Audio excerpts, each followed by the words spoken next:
ನಮಸ್ತೆ ಸ್ನೇಹಿತರೆ, ಇವತ್ತು ನಾವು ದ್ವಿತೀಯ BA ಇತಿಹಾಸ ಹಳೆಯ ಪ್ರಶ್ನೆ ಪತ್ರಿಕೆಗಳ ಅಭ್ಯಾಸವನ್ನು ಮಾಡ್ತಾ ಹೋಗುವ, ಪರೀಕ್ಷೆ ತಯಾರಿಯನ್ನು ಮಾಡುವ. ಪರೀಕ್ಷಾ ತಯಾರಿಯಲ್ಲಿ ನಾವು ಹಳೆಯ ಪ್ರಶ್ನೆ ಪತ್ರಿಕೆಯಲ್ಲಿ ಬಂದಿರುವಂತಹ ಪ್ರಶ್ನೆಯನ್ನು ನೋಡಿಕೊಳ್ಳುವ. 2023ರಲ್ಲಿ ಬಂದಿರುವಂತಹ ಪ್ರಶ್ನೆ ಪತ್ರಿಕೆಯಲ್ಲಿ 10 ಅಂಕದ ಪ್ರಶ್ನೆಯನ್ನು ನೋಡಿಕೊಳ್ಳಿ. ಇದರಲ್ಲಿ ಶೇರ್ಷಹನ ಸುಧಾರಣೆಗಳನ್ನು ವಿವರಿಸಿ ಅಂತ ಕೇಳಿದ್ದಾರೆ. ಇವತ್ತು ಶೇರ್ಷಹನ ಸುಧಾರಣೆಗಳ ಬಗ್ಗೆ ಸ್ವಲ್ಪ ತಿಳಿತಾ ಹೋಗುವ. ಪುಟ ಸಂಖ್ಯೆ 33ರಲ್ಲಿದೆ ನೋಡಿ. ಶೇರ್ಷಹ ಯಾವ ರೀತಿಯ ಸುಧಾರಣೆಗಳನ್ನು ಮಾಡಿದ? ಮೊದಲಿಗೆ ನೀವು ಶೇರ್ಷಹ ಯಾರು ಅಂತ ಬರೀಬೇಕು. ಶೇರ್ಷಹ ಮರಣಾನಂತರ ನೋಬಲರು ಆತನ ಕಿರಿಯ ಮಗ ಜಲಾಲ್ ಖಾನ್ನನ್ನು ಕ್ರಿಸ್ತಶಕ 1545 ಇಸವಿ ನಿಮಗೆ ನೆನಪಲ್ಲಿ ಉಳಿತಿಲ್ಲ ಅಂತಾದರೆ ಇಸವಿಯನ್ನು ಓದ್ಕೊಳ್ಬೇಡಿ, ಹಾಗೇನೆ ಓದ್ಕೊಳ್ತಾ ಹೋಗಿ. ಸುಲ್ತಾನನೆಂದು ಮೇ ತಿಂಗಳಲ್ಲಿ ಅವನನ್ನು ಸುಲ್ತಾನನೆಂದು ಕರೀತಾರೆ. ಜಲಾಲ್ ಖಾನನು ಇಸ್ಲಾಂ ಶಾನ್ ಎಂಬ ಬಿರುದನ್ನು ಕೂಡ ಪಡೆತಾನೆ. ಆತನು ತನ್ನ ತಂದೆಗೆ ತಕ್ಕನಾದ ಮಗನಾಗಿ ಆಡಳಿತವನ್ನು ಕೂಡ ನಡೆಸ್ತಾನೆ. ಈತನು ಅಲ್ಪಾಯುವಾಗಿದ್ದು ನಂತರ ಸ್ವಲ್ಪ ಸಮಯದಲ್ಲಿ ಮರಣ ಕೂಡ ಹೊಂದುವಂಥದ್ದು. ಸೂಲ್ ಸಂತತಿಯ ಸ್ಥಾಪಕನಾಗಿ ಶೇರ್ಷಾ ಆಯ್ಕೆಯಾಗಿರ್ತಾನೆ. ಶೇರ್ಷಾ ತನ್ನ 68ನೆಯ ಇಳಿಯ ವಯಸ್ಸಿನಲ್ಲಿ ಭಾರತದ ಚಕ್ರವರ್ತಿಯಾಗಿ ಕೇವಲ 5 ವರ್ಷ ಮಾತ್ರ ಆನಂದವನ್ನು ಅನುಭವಿಸಿದ. ಅಷ್ಟು ಕಾಲ ಶೇರ್ಷಾ ತನ್ನ ರಾಜ್ಯವನ್ನು ವಿಸ್ತರಿಸಿದ್ದಲ್ಲದೆ ಅವನ ಅಧಿಕಾರವನ್ನು ಸಂಘಟಿಸಿದನು. ಅಲ್ಲದೆ ತನ್ನ ಪ್ರಜೆಗಳಿಗೆ ಉತ್ತಮ ಸರಕಾರವನ್ನು ಕೊಟ್ಟಿದ್ದಲ್ಲದೆ ಅದರ ಒಳಿತಿಗಾಗಿ ಅನೇಕ ಸುಧಾರಣೆಗಳನ್ನು ಕೂಡ ಮಾಡ್ತಾ ಹೋಗ್ತಾನೆ. ಶೇರ್ಷಾ ಉತ್ತಮ ಸೈನ್ಯಾಧಿಕಾರಿ, ದಕ್ಷ ಆಡಳಿತಗಾರ, ಒಳ್ಳೆಯ ಆಡಳಿತ ಸುಧಾರಣೆಗಳ ಮೂಲಕ ಸ್ವಲ್ಪ ಕಾಲ ಬಹುದೊಡ್ಡ ಖ್ಯಾತಿವಂತನಾದನು. ಅಫ್ಘನ್ರಲ್ಲಿ ಶೇರ್ಷಾ ಅತಿ ಶ್ರೇಷ್ಠ ಸೈನಿಕ, ಆಡಳಿತಗಾರ ಕೂಡ ಆಗಿದ್ದಾನೆ ಎಂದು ಹೇಳಿದ್ದಾರೆ ಡಾಕ್ಟರ್ ಕಾನುಂಗೋ.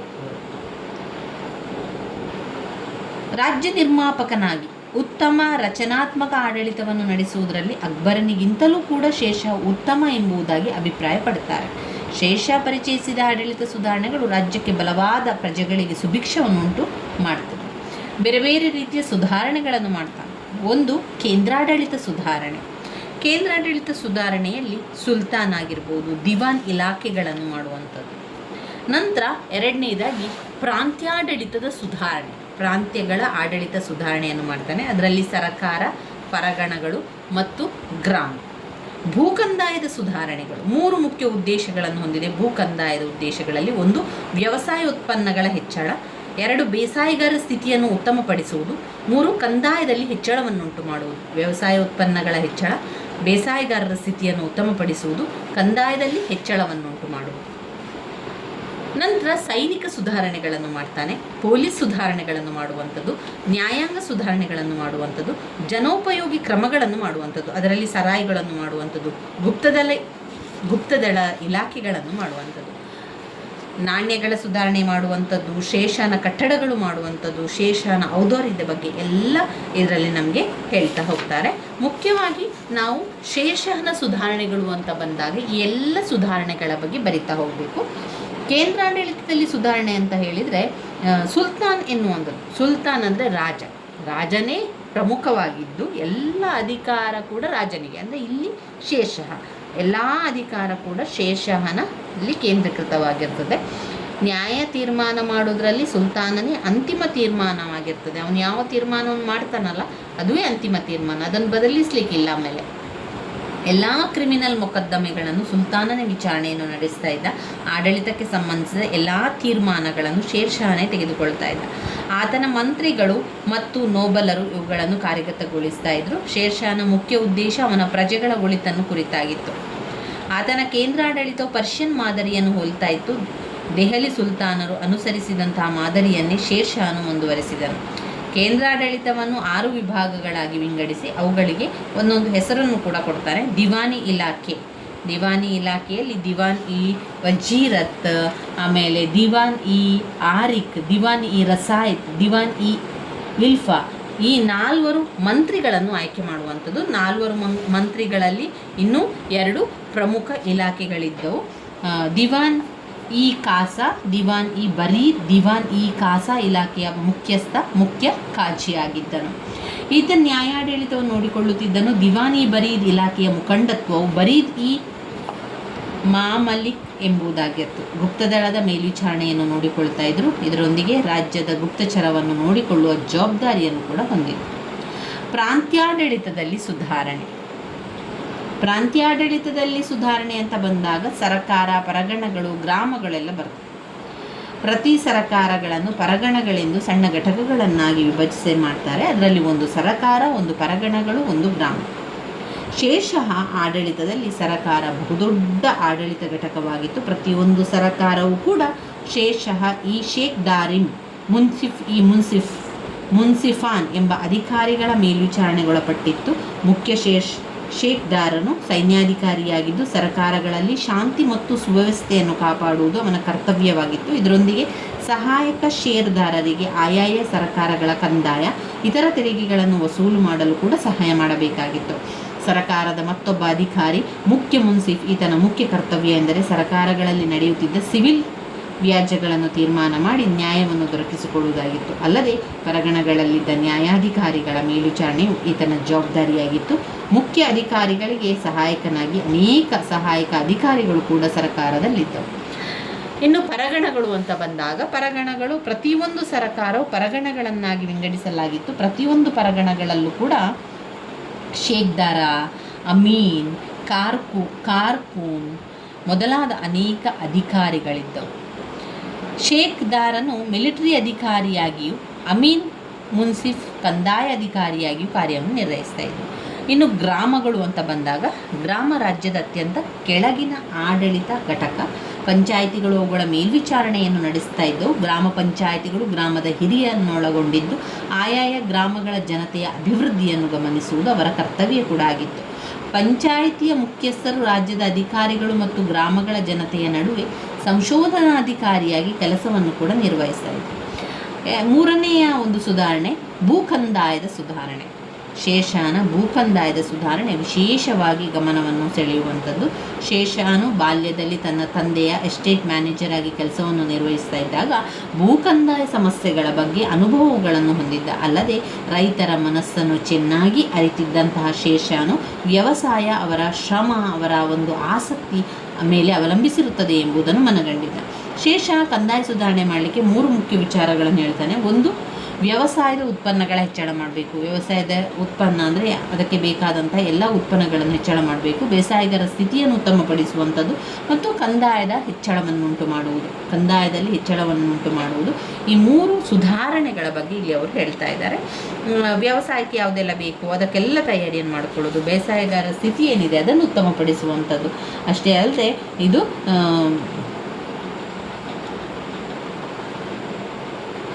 ಕಬೂಲಿಯತ್ ಅಥವಾ ಒಪ್ಪಿಗೆಯ ಕರಾರು ಪಟ್ಟ ಅಥವಾ ಭೂಮಿಯ ಆಧಾರ ಪತ್ರದಲ್ಲಿ ಪ್ರತಿ ಬೇಸಾಯಗಾರ ಅಧೀನದಲ್ಲಿದ್ದ ವಿವಿಧ ರೀತಿಯ ಭೂಮಿ, ಅವುಗಳಲ್ಲಿ ಆತನು ಬೆಳೆಯುತ್ತಿದ್ದ ಬೆಳೆಗಳು ಹಾಗೂ ಅದರ ಮೇಲೆ ವಿಧಿಸಲಾದ ಕಂದಾಯ, ಈ ಎಲ್ಲ ವಿವರಣೆ ಕೂಡ ಅದರಲ್ಲಿ ಇತ್ತು.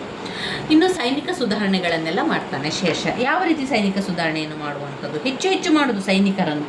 ಶೇಷ ದೆಹಲಿಯ ಸಿಂಹಾಸನವನ್ನು ಆಕ್ರಮಿಸಿದ್ದು ತನ್ನ ಸೈನಿಕರ ಬಲದಿಂದ ಎನ್ನುವುದು ಸತ್ಯ. ಕೇಂದ್ರದಲ್ಲಿ ಬಹುದೊಡ್ಡ ಸುಸಜ್ಜಿತ ಸೇವೆಯನ್ನು ಶೇಷ ಹೊಂದಿದ್ದನು. ಶೇಷನು ಸೈನ್ಯಕ್ಕೆ ನೇಮಕಾತಿಯನ್ನು ಮಾಡುವ ಸಂದರ್ಭದಲ್ಲಿ ತಾನೇ ಖುದ್ದು ಅವರ ಗುಣಗಳನ್ನು ಪರಿಶೀಲಿಸಿ ನಂತರ ನೇಮಕ ಮಾಡಿಕೊಳ್ಳುತ್ತಿದ್ದನು. ಹಾಗೆಯೇ ಪದೇ ಪದೇ ಸೈನಿಕರ ತಾಣಗಳನ್ನು ಭೇಟಿ ಮಾಡುತ್ತಿದ್ದರು. ಸೈನಿಕರಿಗೆ ಹಣದ ರೂಪದಲ್ಲಿ, ಸೈನಿಕ ಅಧಿಕಾರಿಗಳಿಗೆ ಜಾಗೀರುಗಳ ರೂಪದಲ್ಲಿ ವೇತನವನ್ನು ಕೊಡ್ತಾ ಇದ್ದರು. ಅಲ್ಲಾವುದ್ದೀನ್ ಖಿಲ್ಜಿಯಂತೆ ಸೈನ್ಯದ ವಿವರಗಳುಳ್ಳ ಪಟ್ಟಿಯನ್ನು ಕುದುರೆಗಳಿಗೆ ಮುದ್ರೆಯೊತ್ತುವ ಪದ್ಧತಿಯನ್ನು ಶೇಷ ಮುಂದುವರಿಸಿದನು. ಸೈನ್ಯಕ್ಕೆ ಸೇರಿದ ಅಶ್ವಗಳನ್ನು ದುರುಪಯೋಗಪಡಿಸಿಕೊಳ್ಳದಂತೆ, ಸೈನಿಕರಲ್ಲಿ ಶಿಸ್ತು ಕಡಿಮೆಯಾಗದಂತೆ ಮಾಡಲು ಕಠಿಣವಾದ ಕ್ರಮಗಳನ್ನು ಶೇಷ ಪರಿಚಯಿಸಿದನು. ಇನ್ನು ಮಾಡಿರುವಂತಹ ಸುಧಾರಣೆ ಪೊಲೀಸ್ ಸುಧಾರಣೆ. ಶೇಷ ಅತ್ಯಂತ ಶಿಸ್ತಿನ ಮನುಷ್ಯ. ಅವನು ದೇವರಲ್ಲಿ ಭಯಭಕ್ತಿ ಉಳ್ಳವನಾಗಿದ್ದ. ತನ್ನ ಪ್ರಜೆಗಳ ಮಾನ ಮತ್ತು ಆಸ್ತಿಪಾಸ್ತಿಗಳನ್ನು ರಕ್ಷಿಸುವುದು ತನ್ನ ಆದ್ಯ ಕರ್ತವ್ಯವೆಂದು ತಿಳಿದಿದ್ದರು. ಅವರ ಆಡಳಿತದಲ್ಲಿ ಸಿವಿಲ್ ಮತ್ತು ಕ್ರಿಮಿನಲ್ ಕಾರ್ಯಗಳು ಹೆಚ್ಚು ವ್ಯತ್ಯಾಸವಿರಲಿಲ್ಲ. ಅವರ ಎಲ್ಲ ಸಿವಿಲ್ ಮಿಲಿಟರಿ ಅಧಿಕಾರಿಗಳು ಕಾನೂನು ಮತ್ತು ಶಾಂತಿ ಪಾಲನೆಯನ್ನು ತೊಡಗಿಸಿಕೊಂಡಿದ್ದರು. ಇನ್ನು ತಪ್ಪು ಮಾಡಿದವರಿಗೆ ಶೇಷ ವಿಧಿಸುತ್ತಿದ್ದ ಕಠಿಣ ಶಿಕ್ಷೆಗೆ ಹೆದರಿ ಕಳ್ಳತನವನ್ನು ಕೂಡ ಮಾಡ್ತಾ ಇರಲಿಲ್ಲ. ಆಗ ಸಂದರ್ಭದಲ್ಲಿ ಕಳ್ಳತನ ಮಾಡುವವರು ಇರಲಿಲ್ಲ. ನ್ಯಾಯಾಂಗದ ಸುಧಾರಣೆ, ಧರ್ಮಗುಣ ಮತ್ತು ಪ್ರಾಮಾಣಿಕತೆಗಳಿಗೆ ಹೆಸರಾದಂಥ ಶೇಷ ತನ್ನ ಪ್ರಜೆಗಳ ಮನಸ್ಸಿನಲ್ಲಿ ನಿರಂತರವಾಗಿ ನೆಲೆಸಿದ್ದಾರೆ. ನ್ಯಾಯ ತೀರ್ಮಾನ ಮಾಡುವಾಗ ತನ್ನ ಬಂಧುಗಳನ್ನು ಅವರು ಬಿಡುತ್ತಿರಲಿಲ್ಲ. ಎಲ್ಲರಿಗೂ ಸಮಾನವಾದ ನ್ಯಾಯವನ್ನು ದೊರಕಿಸಿಕೊಡುತ್ತಿದ್ದರು. ಗ್ರಾಮ ಪಂಚಾಯಿತಿಯಿಂದ ಸರಕಾರದವರೆಗೆ ಅವರವರಿಗೆ ನಿಗದಿಯಾದ ಸ್ಥಳದಲ್ಲಿ ನ್ಯಾಯ ತೀರ್ಮಾನಕ್ಕಾಗಿ ಹಲವಾರು ಸರಕಾರಿ ಅಧಿಕಾರಿಗಳನ್ನು ನೇಮಿಸಿದ್ದರು. ಸ್ಥಳೀಯ ಅಪರಾಧಕ್ಕೆ ಸ್ಥಳೀಯ ಜವಾಬ್ದಾರಿ ಎಂಬ ತತ್ವವನ್ನು ಶೇರ್ಷಾಹ ಪಾಲಿಸುತ್ತಿದ್ದನು. ಅವನ ಪ್ರಕಾರ ಕಳ್ಳತನ, ದರೋಡೆ, ಕೊಲೆ ಇವುಗಳು ಸ್ಥಳೀಯರಿಗೆ ತಿಳಿಯದೆ ನಡೆಸಲು ಸಾಧ್ಯವಿರಲಿಲ್ಲ. ಆದ್ದರಿಂದ ಸ್ಥಳೀಯರನ್ನು ಹೊಣೆಗಾರನನ್ನಾಗಿ ಮಾಡಿದರೆ ಅಪರಾಧಗಳನ್ನು ತಡೆಯಬಹುದು. ಈ ದೃಷ್ಟಿಯಿಂದ ಮುಕದ್ದಂ ಮತ್ತು ಚೌಧರಿಗಳಿಗೆ ಅಪರಾಧಗಳನ್ನು ಪತ್ತೆ ಹಚ್ಚಲು ಹೆಚ್ಚಿನ ಅಧಿಕಾರವನ್ನು ನೀಡಿದ್ದರು.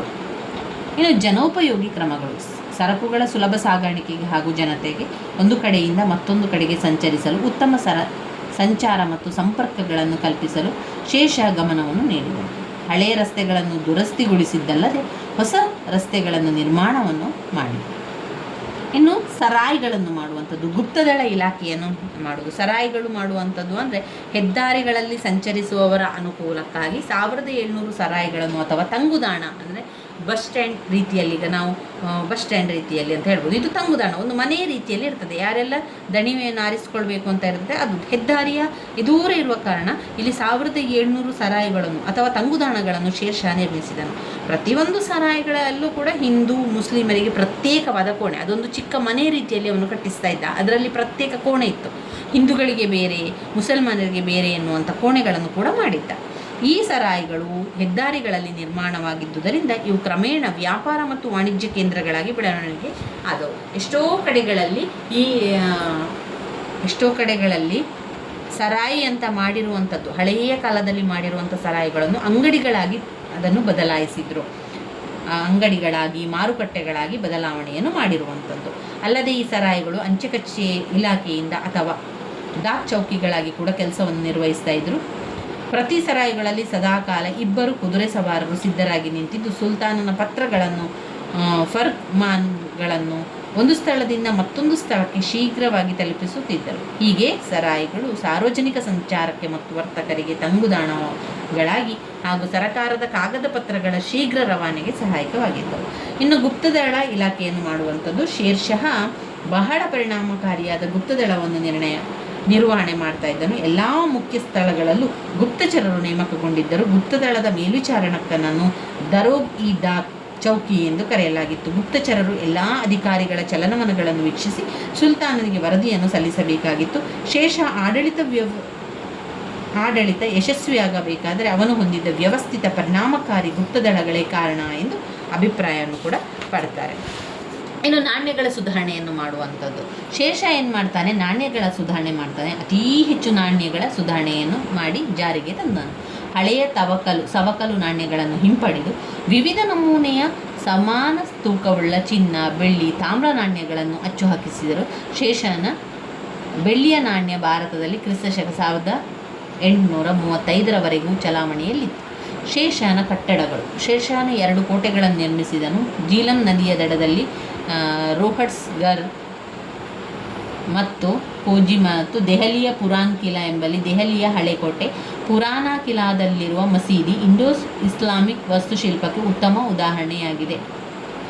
ಇನ್ನು ಶೇಷನ ಔದಾರ್ಯತೆ, ಶೇಷ ಬಡ ಜನರಿಗೆ ಉಚಿತವಾದ ಆಹಾರಗಳನ್ನು ನೀಡಲು ಲಂಗರ್ಗಳನ್ನು ಸ್ಥಾಪಿಸಿದನು.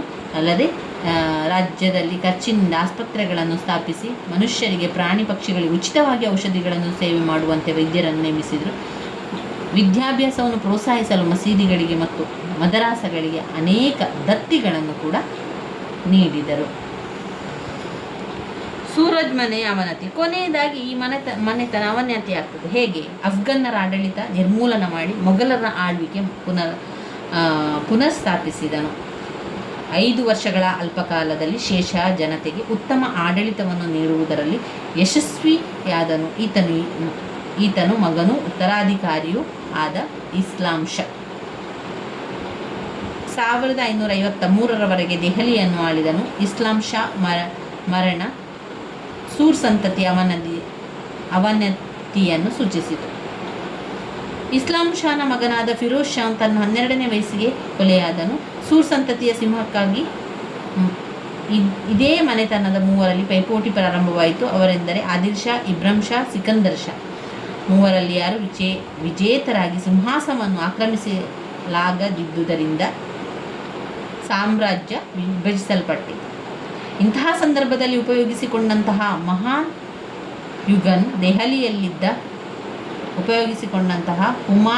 ಹುಮಾಯೂನನು ದೆಹಲಿಯಲ್ಲಿದ್ದ ಸಿಕಂದರ್ ಶಾನನ್ನು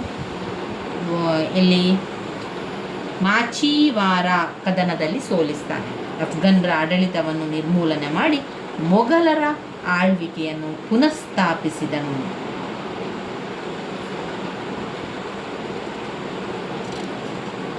ಈ ರೀತಿಯಾಗಿ ಶೇಷನು ಅನೇಕ ರೀತಿಯಲ್ಲಿ ಸುಧಾರಣೆಗಳನ್ನು ಮಾಡ್ತಾ ಹೋಗ್ತಾನೆ. ಇನ್ನು ನಾವು ಇದರಲ್ಲಿ ನೋಡುವುದಾದರೆ ಯಾವುದು ತುಂಬ ಮುಖ್ಯ ಇದೆ? ಅಕ್ಬರನ ಕಂದಾಯ ಪದ್ಧತಿ ಮುಖ್ಯವಾಗಿರುವಂತಹ ಪ್ರಶ್ನೆ. ಅಕ್ಬರನ ಕಂದಾಯ ಪದ್ಧತಿ ನೋಡಿದರೆ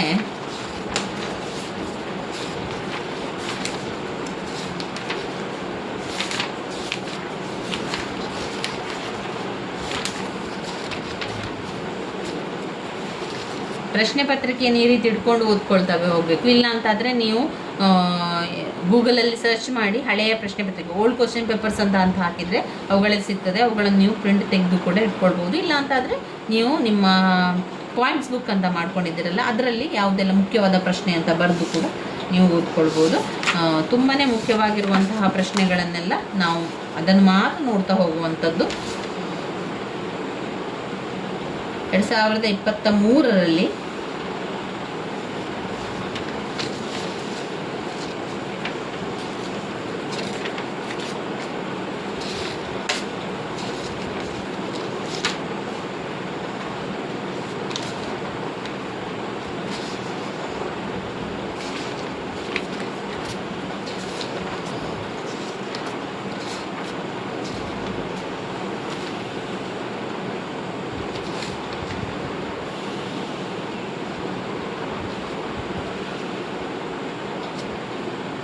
ವಿಭಾಗ ಎಯಲ್ಲಿ ನೋಡಿ, ಪ್ರಥಮ ಪಾಣಿಪತ್ ಕದನ ಕ್ರಿಸ್ತಶಕ 1526ರ ಪ್ರಥಮ ಪಾಣಿಪತ್ ಕದನ. ಇದು 5 ಅಂಕ ಕೇಳಿದ್ದಾರೆ ವಿಭಾಗ ಎಯಲ್ಲಿ. ನೀವು ನಿಮ್ಮ ಪುಸ್ತಕವನ್ನು ನೋಡುವುದಾದರೆ 18ನೆಯ ಪುಟದಲ್ಲಿ ಇದೆ ಮೊದಲನೆಯ ಪಾಣಿಪತ್ ಯುದ್ಧದ ಬಗ್ಗೆ. 1526 ಕ್ರಿಸ್ತಶಕ 1526ರಲ್ಲಿ ಮೊದಲನೆಯ ಪಾಣಿಪತ್ ಯುದ್ಧ ಆಗಿರುವಂಥದ್ದು. ಇದನ್ನು ನಾವು ನೋಡ್ತಾ ಹೋದುದಾದರೆ, ಬಾಬರನು ಸಕಲ ಸಿದ್ಧತೆಯೊಂದಿಗೆ 1525ರಲ್ಲಿ 5ನೆಯ ಬಾರಿಗೆ ಭಾರತದತ್ತ ದಂಡಿಯಾತ್ರೆಯನ್ನು ಕೈಗೊಂಡನು. ಬಾಬರನು ತನ್ನ ಕೈಗೆಳಗೆ 12,000 ಸೈನಿಕರು ಇರುವುದರಿಂದ ಒಂದು ಸುಸಜ್ಜಿತ ಸೇನೆಯನ್ನು ಹೊಂದಿದ್ದರು. ಇದರೊಂದಿಗೆ ಹುಮಾಯೂನನು ಸೈನ್ಯ ಬದಕ್ಷಾನಿಂದ ಬಂದು ಬಾಬರನ ಸೈನ್ಯವನ್ನು ಸೇರಿತು. ಬಾಬರನ ಸೇನೆಯನ್ನು ಕಂಡ ದೌಲತ್ ಖಾನ್ ಲೂದಿ ಪಲಾಯನ ಮಾಡಿದನು. ಬಾಬರನ ಸೇವೆ ಅವನನ್ನು ಅಟ್ಟಿಸಿಕೊಂಡು ಹೋಗಿ ಅವನನ್ನು ಸೆರೆ ಹಿಡಿದು ಬಾಬರನ ಮುಂದೆ ತಂದು ಒಪ್ಪಿಸಿದರು. ಬಾಬರ ದೌಲತ್ ಖಾನ್ ಲೂದಿಯನ್ನು ಸೆರೆಯಲ್ಲಿಟ್ಟರು. ಆಮೇಲೆ ಪಂಜಾಬ್ನ ಇತರ ಭಾಗಗಳನ್ನು ತನ್ನ ಅಧಿಕಾರಕ್ಕೆ ತೆಗೆದುಕೊಳ್ಳಲು ಬಾಬರನು ಶ್ರಮ ವಹಿಸ್ತಾನೆ. ದೌಲತ್ ಖಾನ್ ಲೂದಿ ಅಧಿಕಾರಿಗಳು ಸೈನಿಕರು ಬಾಬರನ ಪಕ್ಷವನ್ನು ಸೇರಿದರು. ದೆಹಲಿ ಸಿಂಹಾಸನವನ್ನು ವಶಪಡಿಸಿಕೊಳ್ಳಲು ಹೊಂಚನ್ನು ಹಾಕ್ತಾರೆ. ಅಲಂ ಖಾನ್ ಲೂದಿಯು ಪಾಣಿಪತ್ ಯುದ್ಧ ಪ್ರಾರಂಭವಾಗುವವರೆಗೆ ಬಾಬರನೊಂದಿಗೆ ಹೊಂದಿದ್ದರು. ನಂತರ ಅವನಿಂದ ದೂರವಾಗಿ ಗುಜರಾತ್ನ ದೊರೆಯಲ್ಲಿ ಆಶ್ರಯ ಪಡೆದರು. ಇದರಿಂದಾಗಿ ಏನಾಯಿತು? ಸ್ವಾರ್ಥ ಸಾಧಕರಾಗಿದ್ದ ಅಫ್ಘಾನ್ ನೋಬಲರಿಂದ ದೂರವಾಗಿ ಬಾಬರನು ಸರ್ಹಿಂದ್ ಮಾರ್ಗವಾಗಿ ದೆಹಲಿಯ ಕಡೆ ನಡೆದನು. ಇಬ್ರಾಹಿಂ ಲೂದಿಯ ವಿರೋಧಿಗಳು ಬಾಬರನಿಗೆ ತಮ್ಮ ಬೆಂಬಲವಿದೆ ಎಂದು ರಹಸ್ಯವಾಗಿ ವಿಷಯವನ್ನು ರವಾನಿಸಿದರು. ರಾಣಾ ಸಂಗ್ರಾಮ ಸಿಂಹನು ಕೂಡ ದೆಹಲಿಯ ಮೇಲೆ ಒಂಟಿಯಾಗಿ ಆಕ್ರಮಣ ಮಾಡಲು ಬಾಬರನನ್ನು ಆಹ್ವಾನಿಸಿದರು. ಇತ್ತ ಇಬ್ರಾಹಿಂ ಲೂದಿಯು ಬಾಬರನನ್ನು ಎದುರಿಸಲು ಸಜ್ಜಾದರು. ಆತನು ಬಾಬರನ ಗಮನವನ್ನು ಬೇರೆಡೆ ಸೆಳೆಯಲು ಹಾಗೂ ತನಗೆ ಅವನನ್ನು ಎದುರಿಸಲು ಸ್ವಲ್ಪ ಕಾಲಾವಕಾಶವನ್ನು ಪಡೆದುಕೊಳ್ಳಲು ಹಿಫ್ಸರ್ ಫಿರೋಜ್ ಶಾ ಶೇಕ್ದಾರನಾಗಿದ್ದ ಹಮೀದ್ ಖಾನನ್ನು ಬಾಬರನ ಸೈನ್ಯವನ್ನು ತಡೆಯಲು ಕಳುಹಿಸಿದನು. ಹುಮಾಯೂನನು ಶಮೀದ್ ಖಾನನ್ನು ಎದುರಿಸಿ ಅವನನ್ನು ಸೋಲಿಸಿದನು. ಬಾಬರನು ಅವನ ಗೆಲುವನ್ನು ಹುರಿದುಂಬಿಸಲು ಹಿಸ್ಸಾರ್ ಫಿರೋಷ್ ಜಿಲ್ಲೆಯನ್ನು ಹುಮಾಯೂನನಿಗೆ ನೀಡಿದನು. ಇನ್ನು ಮುಂದಿನ ಪ್ರಶ್ನೆಗಳನ್ನು ಮುಂದಿನ ವಿಡಿಯೋದಲ್ಲಿ ನಾವು ನೋಡ್ತಾ ಹೋಗುವ. ಇನ್ನು ಯಾವುದೆಲ್ಲ ಪ್ರಶ್ನೆಗಳು ಬಂದಿದೆ, ಹಾಗೆ ಯಾವುದನ್ನು ಓದ್ಕೊಳ್ಬೇಕು, ಯಾವುದರಲ್ಲಿ ಪಾಯಿಂಟ್ಸ್ಗಳಿದೆ ಎನ್ನುವಂಥದ್ದನ್ನೆಲ್ಲ ನಾವು ಮುಂದಿನ ವಿಡಿಯೋದಲ್ಲಿ ತಿಳ್ಕೊಳ್ಳುವ ಸ್ನೇಹಿತರೆ. ನನ್ನ ವಿಡಿಯೋಸ್ ಎಲ್ಲ ನಿಮಗೆ ಇಷ್ಟ ಆಗಿದ್ದರೆ ಲೈಕ್ ಕೊಡಿ, ಶೇರ್ ಮಾಡಿ, ಸಬ್ಸ್ಕ್ರೈಬ್ ಮಾಡಲಿಕ್ಕೆ ಮರಿಬೇಡಿ. ಧನ್ಯವಾದಗಳು.